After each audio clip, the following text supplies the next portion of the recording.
Face coal refers to the powder that falls off in the screening process of raw coal and contains a part of particles about 1 centimeter, commonly known as face coal, powder coal, or foam coal.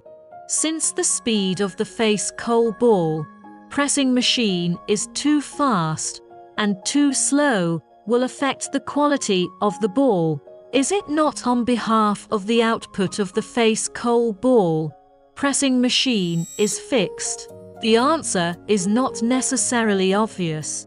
Under the condition that the parameters of other ball pressing machine are unchanged, it is not impossible to increase the output by increasing the speed. One is to ensure the material conditions to increase the output by increasing the speed.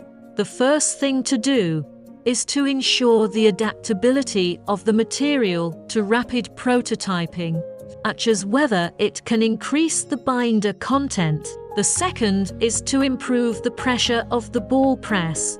At the same time of increasing the speed, we can improve the pressure of the ball press of face coal.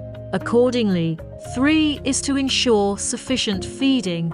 If you want to improve the speed and pressure of the way and method to increase production, you need to ensure sufficient feeding at the same time.